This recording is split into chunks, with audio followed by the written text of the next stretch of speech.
ହଉ ଦେଖେ ତାହେଲେ ସେ ପ୍ରଥମ ବିଷୟଟା ନାଁ ହେଉଛି ଅଣୁଜୀବ ଜଗତ। ତାହେଲେ ସେ ଆମର ଯେଉଁ ପ୍ରଥମ ଜଣେ ବୈଜ୍ଞାନିକ କି ତାଙ୍କ ନାଁ କହିଲେ ରବର୍ଟ ହୁକ୍ ହେଲା। ପ୍ରଥମ ବୈଜ୍ଞାନିକ ହେଲେ ରବର୍ଟ ହୁକ୍। ସେ 1665 ସେଇ ମସିହାରେ ଗୋଟେ ଅଣୁବୀକ୍ଷଣ ଯନ୍ତ୍ର ବାହାର କରିଥିଲେ। ଆଉ ସେଇ ଅଣୁବୀକ୍ଷଣ ଯନ୍ତ୍ରର ତାର ସାଇଜ କେତେ ଥିଲା ବା ଗୋଟେ ଅଣୁକୁ କେତେ ଗୁଣ ବଡ଼ କରି ଦେଖେଇ ପାରୁଥିବା 200ରୁ 300 ଗୁଣ ବଡ଼ କରିକି ଦେଖେଇ ପାରୁଥିଲା ହେଲା। ତାହେଲେ ସେଇଟା ଯେଉଁ ଅଣୁବୀକ୍ଷଣ ଯନ୍ତ୍ରଟା ସେଇଟା କ'ଣ କରିଥିଲେ? ଆବିଷ୍କାର ନା ଉଦ୍ଭାବନ? ଉଦ୍ଭାବନ କରିଥିଲେ, ମାନେ ତିଆରି କରିଥିଲେ, ନୂଆ ତିଆରି କରିଥିଲେ। ସେଇଟା ହବ ଉଦ୍ଭାବନ ହେଲା। ଆଉ ଆବିଷ୍କାର ହେଉଛି ସେଇ ଅଣୁଗୁଡ଼ା ଯେଉଁଗୁଡ଼ାକୁ ବାହାର କରାହେଉଛି। ଆଗରୁ ଥିଲେ ସେମାନେ ଲୁକାୟିତ ହେଇକି ଥିଲେ, ଏବେ ଅଦୃଶ୍ୟ ହେଇକି ଥିଲେ, ଏବେ ଦୃଶ୍ୟମାନ ହେଉଛନ୍ତି। ସେମାନଙ୍କୁ କୁହାଯିବ ଆବିଷ୍କାର ହେଲା। ତେଣୁ ଆବିଷ୍କାର ଉଦ୍ଭାବନ।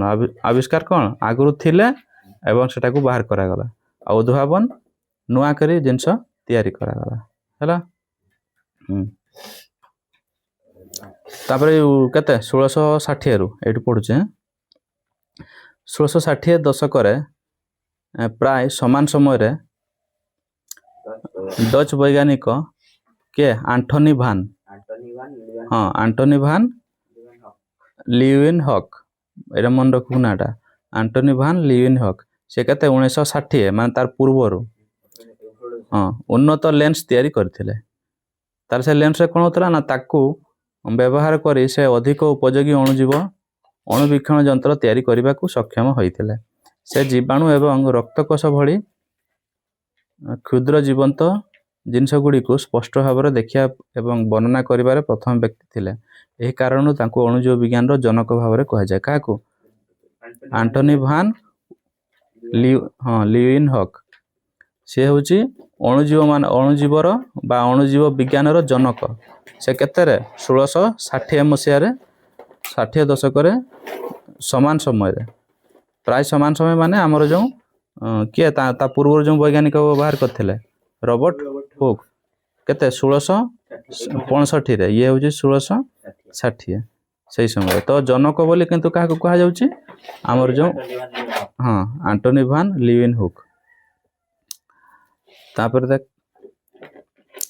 ନା ମାଇକ୍ରୋଗ୍ରାଫିଆ ପୁସ୍ତକ ରବର୍ଟ ହୁକ୍ଙ୍କ ମାଇକ୍ରୋସ୍କୋପ, ଆଉ ଏଇଟା ହେଉଛି ମାଇକ୍ରୋଗ୍ରାଫିଆରେ ପ୍ରକାଶିତ କର୍କ କୋଷ।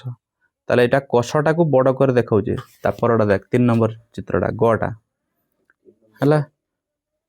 ଆଉ ଖଡ଼ା ରବର୍ଟ ହୁକ୍ଙ୍କ ମାଇକ୍ରୋସ୍କୋପ। ଏଇଟା ଯେଉଁ ପ୍ରଥମ ଯେଉଁ ବାହାର କରାହେଇଥିଲା ରବର୍ଟ ହୁକ୍ଙ୍କ ମାଇକ୍ରୋସ୍କୋପ। ଏଇଠି ଦେଖିବେ, ଦେଖୁଛ ନା? ସେଇ ଚିତ୍ରଟା ସେଇଠି ଦେଖିବେ, ଦେଖିଲେ ଏଟାକୁ ବଡ଼ କରି ଦେଖାଯିବ।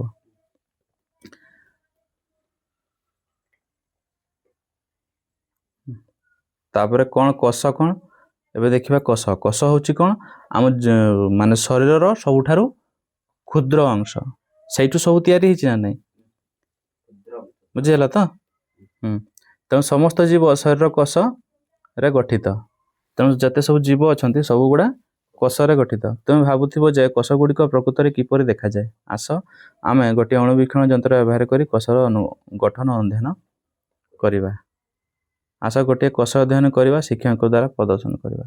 ତାପରେ ଦେଖ, ପ୍ରଥମ ତୁମେ ରୋଷେଇ ଘର କିମ୍ବା ବଗିଚାରୁ ଏକ ପିଆଜ ନିଅ ଏବଂ ଏହାକୁ ପାଣିରେ ଭଲ ଭାବରେ ଧୋଇଦିଅ। ପିଆଜକୁ ଭଲ ଭାବରେ ଖଣ୍ଡ ଖଣ୍ଡ କରି କାଟିଦିଅ। କଟା ହୋଇଥିବା ପିଆଜକୁ ଖଣ୍ଡେ ନିଅ ଏବଂ ଫୋର୍ସେପ୍ ସାହାଯ୍ୟରେ ଏହାର ଭିତର ପୃଷ୍ଠାକୁ ପତଳା ସ୍ୱଚ୍ଛ ସ୍ତରକୁ ବାହାର କର। ଏହା ପିଆଜର ଅନ୍ତଃସ୍ତର, ଯେଉଁଟା ପତଳା ଭିତରଟା ହେଲା। ଏହାକୁ ଚିତ୍ରରେ ଦେଖ, ସେଠି ଚିତ୍ରରେ ବାହାର କରାହେଇଛି। ଏହାକୁ କିଛି ମୁନ୍ଦା ସାଫ୍ରାନିନ୍, ଯେଉଁଟା ଲାଲ ରଙ୍ଗ ଥିବା ଏକ ପେଟ୍ରି ଡିସ୍ରେ 30 ସେକେଣ୍ଡ ପାଇଁ ରଖ। ଏହା କୋଷ ଗୁଡ଼ିକୁ ଗୋଲାପୀ ରଙ୍ଗ କରିଦେବ ଏବଂ ଆମେ ଏହାକୁ ସ୍ପଷ୍ଟ ଭାବରେ ଦେଖିବା।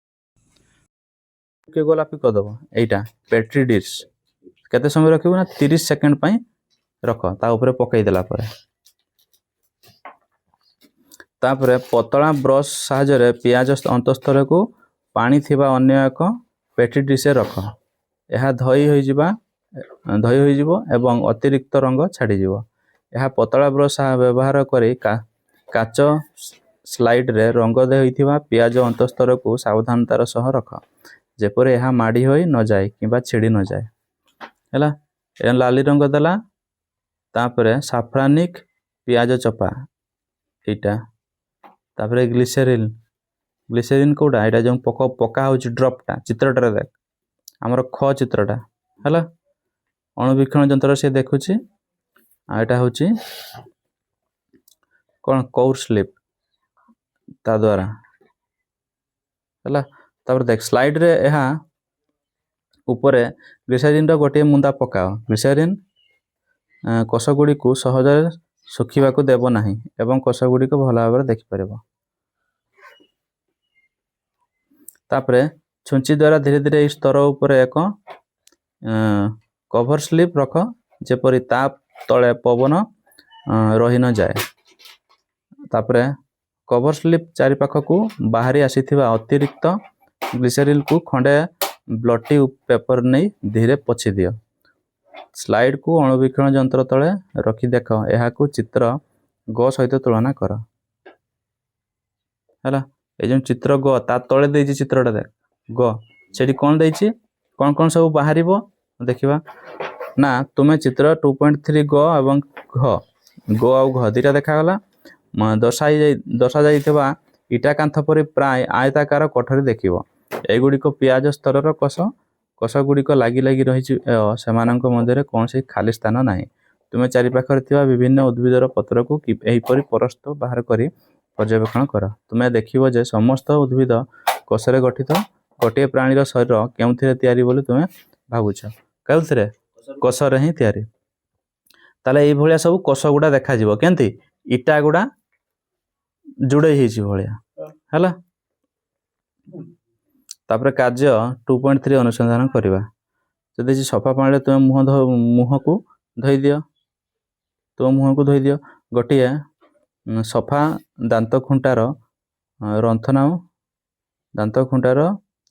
ଦନ୍ତରାମୁନ ହେଲା ସାହାଯ୍ୟରେ ତୁମ ଗାଲର ଭିତର ଭାଗକୁ ଧୀରେ ଧୀରେ ଘଷି ଦିଅ। ଗୋଟିଏ ସଫା କାଚ ସ୍ଲାଇଡ୍ରେ ପାଣି ମୁନ୍ଦାଏ ରଖ ଏବଂ ସେହି ପାଣିରେ ଦାନ୍ତଖୁଣ୍ଟାରେ ଲାଗିଥିବା ଅଂଶକୁ ବୁଡ଼ାଇ ଖେଳାଇ ଦିଅ।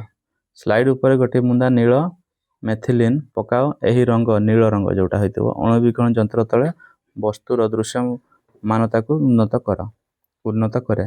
ଗୋଟିଏ ମିନିଟ୍ ପରେ କୋଷଗୁଡ଼ିକ ନ ଶୁଖିବା ପାଇଁ ସ୍ଲାଇଡ୍ରେ ଥିବା ସାମଗ୍ରୀ ଉପରେ ଗ୍ଲିସେରିନ୍ର ଗୋଟିଏ ମୁନ୍ଦା ପକାଅ। ଏବେ ସାମଗ୍ରୀ ଉପରେ ଏକ ସଫା ୟୁକ୍ଲିଡ୍ କଭର ସ୍ଲିପ୍ ରଖ ଏବଂ ବ୍ଲଟିଂ ପେପର ବ୍ୟବହାର କରି କଭର ସ୍ଲିପ୍ର ଧାରକୁ ବାହାରି ଆସିଥିବା ଅତିରିକ୍ତ ଗ୍ଲିସେରିନ୍କୁ ପୋଛି ଦିଅ। ଅଣୁବୀକ୍ଷଣ ଯନ୍ତ୍ର ତଳେ ସ୍ଲାଇଡ୍କୁ ପର୍ଯ୍ୟବେକ୍ଷଣ କର ଏବଂ ଯାହା ଦେଖୁଛ ତୁମ ଖାତାରେ ତାର ଚିତ୍ର ଅଙ୍କନ କର। ତୁମେ କ'ଣ ଦେଖୁଛ ଏଇଠି ସବୁ କହିବ।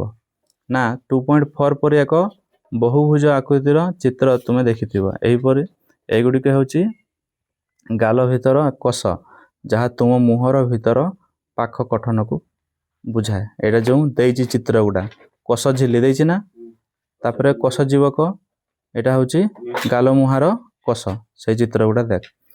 ତାପରେ କାର୍ଯ୍ୟ 2.2 ଯେଉଁଟା ପିଆଜର ଅନ୍ତଃସ୍ତର କୋଷ କାର୍ଯ୍ୟ 2.3ରେ ମନୁଷ୍ୟ ଗାଲ ଭିତର ମୁହାଣ କୋଷ ମଧ୍ୟରେ ତୁମେ କ'ଣ ସାମଞ୍ଜସ୍ୟ ଓ ପାର୍ଥକ୍ୟ ଲକ୍ଷ୍ୟ କରୁଛ? ସେଠି କ'ଣ ହେଲା, ଇଟା ଭଳିଆ ଯୋଡ଼ା ହେଇକି, ଆଉ ଏଇଟା ହେଉଛି ଚତୁର୍ଭୁଜାକୃତି ହେଲା, ବା ବହୁଭୁଜାକୃତି ସେଇଭଳିଆ ହେଲା। କେଉଁଟା ଆମର ଗାଲର କୋଷ ଗୁଡ଼ିକ, ଦୁଇଟା ପାର୍ଥକ୍ୟ ଲେଖି ହେବ ତ? ତୁମେ ଦେଖିଲ ଯେ କୋଷଗୁଡ଼ିକ ତିନୋଟି ମୁଖ୍ୟ ଅଂଶ ଅଛି, ଏକ ପତଳା ବାହ୍ୟ ଆନ୍ତଃସ୍ତର, ଏକ କେନ୍ଦ୍ରିକ ଅଞ୍ଚଳ ଏବଂ ଏହା ଭିତରେ ଏକ ଗୋଲାକୃତି ଅଂଶ ଅଛି। ବାହ୍ୟ ସ୍ତରକୁ କୋଷ ଝିଲ୍ଲି କୁହାଯାଏ। ହେଲା, ଏଇ ଯେଉଁ ବାହାରେ ଯେଉଁ ସ୍ତରଟା ସେଇଟା ହେଉଛି କୋଷ ଝିଲ୍ଲି ବା ସେଲ୍ କୁହାଯାଏ। ଆମର ଯେଉଁ ସେଲ୍ ମେମ୍ବ୍ରେନ୍ କୁହାଯାଏ। ଆଉ ଗୋଟେ ହେଉଛି ମଧ୍ୟଭାଗରେ ଥିବା ଗୋଲାକାର ଅଂଶ ହେଉଛି ନେଷ୍ଟି ବା ନ୍ୟୁକ୍ଲିୟସ୍, ଯେଉଁଟା ମଝିରେ ରହିଛି ସେଇଟା ହେଉଛି କ'ଣ, ନେଷ୍ଟି, ଯାହା ଏକ ପତଳା ଝିଲ୍ଲି ଦ୍ୱାରା ମଧ୍ୟ ଆଚ୍ଛାଦିତ। କୋଷ ଝିଲ୍ଲି ଏବଂ ନେଷ୍ଟି ମଧ୍ୟରେ ଥିବା ସ୍ଥାନ କୋଷ ଜୀବକ ବା ସାଇଟୋପ୍ଲାଜମରେ ପୂର୍ଣ୍ଣ। କୋଷ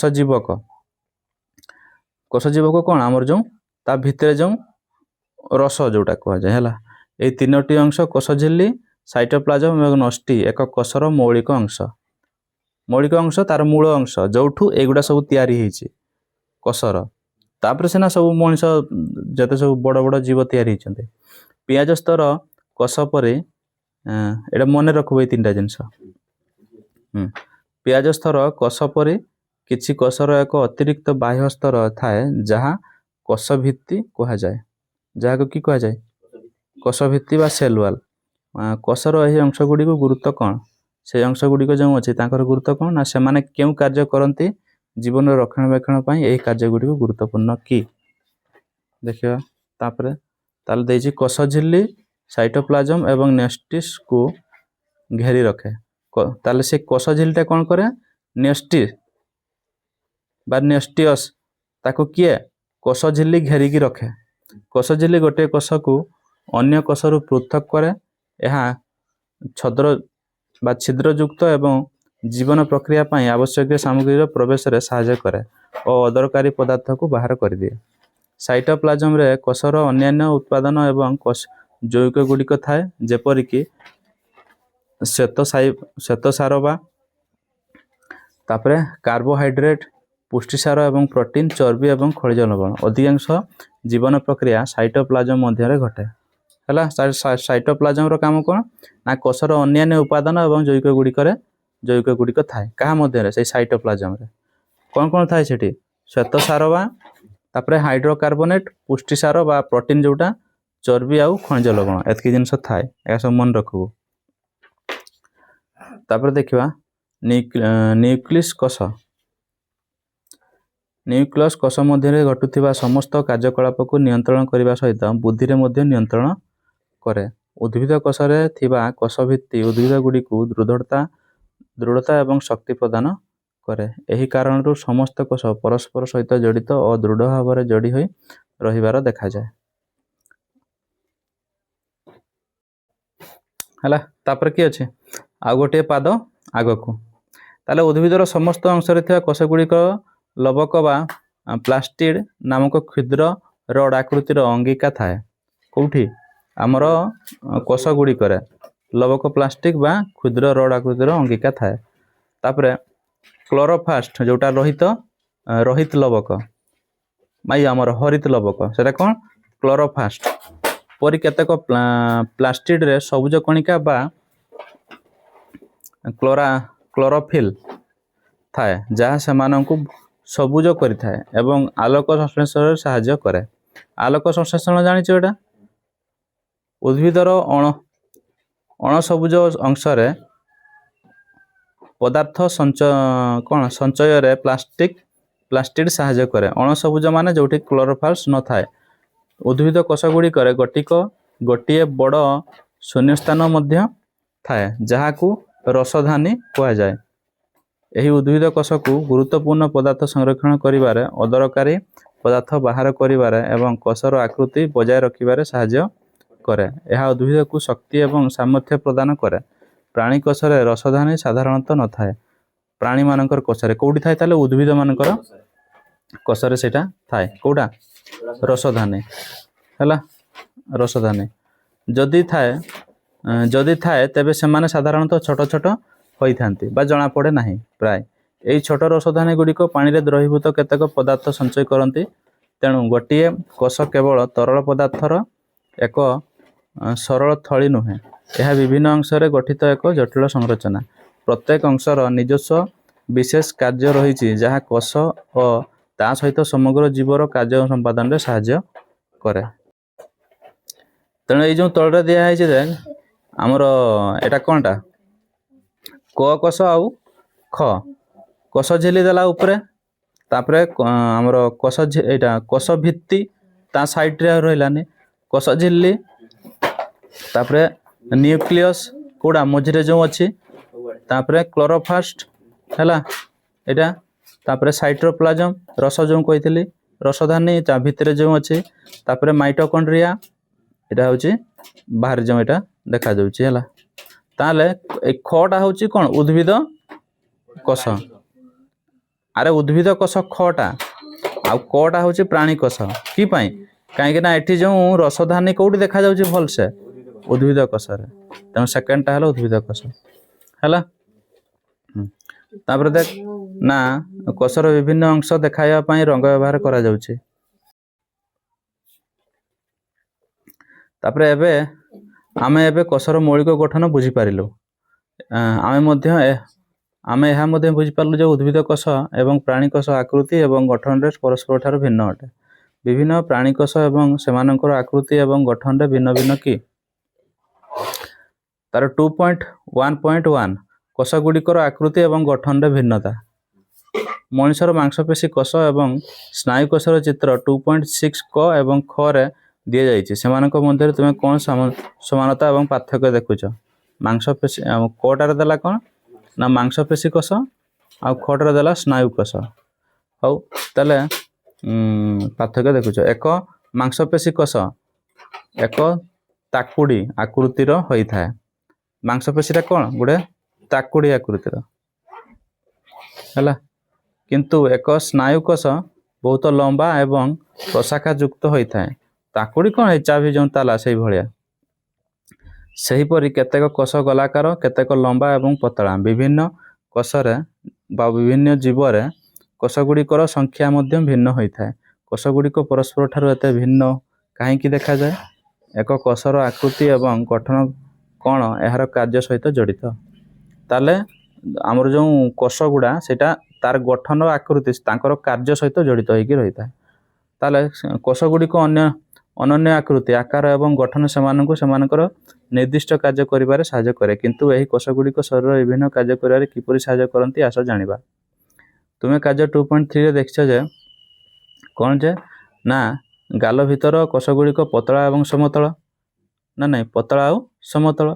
सेमाने गाल भितर पाखरे एक सुरक्षा स्तरण सृष्टि करथांती। स्नायु कोषगुड़िकु न्यूरन मध्य कहा जाए। कोडा स्नायु कोष गुड़िक एगुड़िक मध्य शरीर रे वार्ता बहन करती। तामाने जहाँ प्रतिक्रिया होची एठी जदि धरा जाऊ गोटे हाथ रे एंती किए चिमठी देला ताले से जो चिमठा बथा करछि सेटा जाउछि कोठको मस्तिष्क को तापर जाई जानछु तासे मस्तिष्क किए पहुंचाउछि ए स्नायु कोष गुड़िक। तेणु एगुड़िक मध्य शरीर रे वार्ता बहन करती। लंबा आकृति एवं शाखा प्रशाखा युक्त होइथिबारु से स्नायु कोष गुड़िक परस्पर संपर्क द्वारा शरीर विभिन्न अंश को शीघ्र वार्ता प्रदान करिबारे सहाय्य करती। सेहीपरि उद्भिद कोष गुड़िकरे मध्य विभिन्नता बा भिन्नता परिलक्षित हुए। उद्भिद कोष गुड़िक आयताकार लंबा आकार बा अंडाकार किंबा नली भली होई थाए। किछि उद्भिदरे जल परिवहन पई कोष गुड़िक लंबा नली गठन करिथांती। शाखा प्रशाखा युक्त होई थाए कोन हमर स्नायु कोष। स्नायु रु कोन हैला शाखा। तापरे तुमे पूर्वरु पाचन प्रणाली विषय रे अध्ययन करिछ। पाचन प्रणाली विभिन्न अंश विभिन्न प्रकार कोषरे गठित होई थाए। खाद्य नली रे मांसपेशी कोष गुड़िकर एक गोष्ठी तरंग परि संकुचित एवं प्रसारित हुअंती। यहाँ फल रे खाद्य पेट भीतर को ठेली हो जाए। ताले खाद्य जो पेट भीतर को ठेली हो जाए ताहार काम होउची कोन स्नायु कोषर। स्नायु कोष नुहे कोन सेटा प्राणी कोषर आ वार्ता बहनकारी कोष होउची स्नायु कोष। ते मांसपेशी कोष गुड़िक पतला नमनीय एवं ताकुड़ी आकृतिर होइथिबारु ए प्रकार गति संभव होई थाए। हैला ताले खाद्य को पेटर नै कि पहुंचाई थिबा केउ कोषर काम एटा पकेबी निहाती। हैला तो स्नायु नुहे प्राणी कोष आ स्नायु कोष होउची वार्ता बहनकारी कोष। ताले मांसपेशी कोष गुड़िक पतला नमनीय एवं ताकुड़ी आकृतिर होई थाए। ताले गति करिया पय संभव हुए काहेकि ना पतला नमनीय आ ताकुड़ी आकृतिर होइथिबारु। पाकस्थली रे विभिन्न कार्य करिया पई विभिन्न प्रकार कोष मध्य थाए। पाकस्थली रे थिबा मांसपेशी कोष गुड़िक खाद्य को मंथन करिबारे सहाय्य करंती एवं भीतर अस्तरण रे थिबा अन्य कोष गुड़िक पाचक रस एवं अम्ल सृष्टि करी खाद्य को भांगिबारे सहाय्य करंती। एई समस्त कोष गुड़िक पाचन क्रिया सहज करिया पई एकाठी काम करंती। हैला जेन तुमे सब मिसी काम करो। मिसी काम करो ना हे तार से हैं सब मिसी करो तो। हो एतकी थाओ। हाँ।